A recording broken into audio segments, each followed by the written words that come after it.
Hello बच्चों, आइए इस प्रश्न को देखते हैं। लैमार्क तथा डार्विन के मतों की तुलना जिराफ के उदाहरण से कीजिए। इस प्रश्न की जो मुख्य अवधारणा है, मुख्य अवधारणा वह है लैमार्कवाद व डार्विनवाद।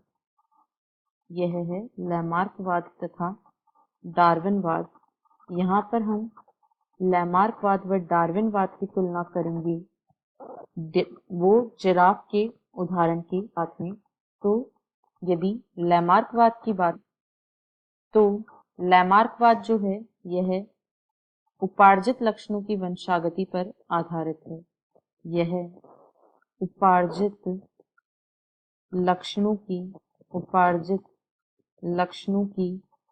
वंशागति पर आधारित है। जबकि यदि डार्विनवाद की बात की जाए तो यह प्राकृतिक वर्ण पर आधारित है। यह प्राकृतिक वर्ण या प्राकृतिक चयन पर आधारित है। लैमार्कवाद के अनुसार ऊंचे वृक्षों की पत्तियों को खाने के लिए ही जिराफ की गर्दन लंबी हुई। लैमार्कवाद के अनुसार ऊंचे, यहाँ पर हम लिखेंगे, इसके अनुसार ऊंचे वृक्षों की पत्तियों को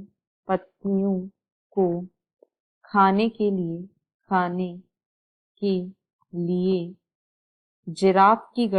जिराफ की गर्दन लंबी हुई, क्योंकि अब उसे नीचे भोजन प्राप्त नहीं हो रहा था, इसीलिए अब उसे ऊंचे वृक्षों की पत्तियों को खाना पड़ रहा था। अतः इसके लिए उसकी गर्दन लंबी हो गई। और डार्विन का यह कहना था कि जिराफ के पूर्वजों में लंबी और छोटी दोनों प्रकार की गर्दनों वाले पूर्वज थे या जिराफ थे। तो जिराफ के पूर्वजों में लंबी व छोटी दोनों प्रकार की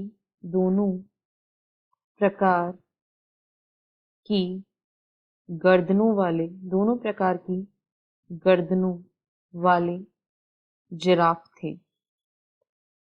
लैमार्क की यदि बात करें तो गर्दन के लंबी होने के कारण लंबी गर्दन वाले जिराफ का विकास हुआ और यह अंगों के उपयोग एवं अनुपयोग के आधार पर बताया गया।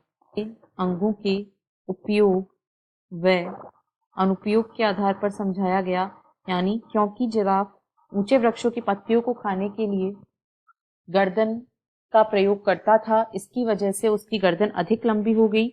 जबकि डार्विन का कहना था कि लंबी गर्दन वाले जिराफ जीवन संघर्ष में जीवित रह सके और अन्य विलुप्त हो गए। इनके अनुसार केवल लंबी गर्दन वाले जिराफ ही संघर्ष में जीवित रह पाए, क्योंकि प्रकृति केवल ऐसे जीवों को चुनती है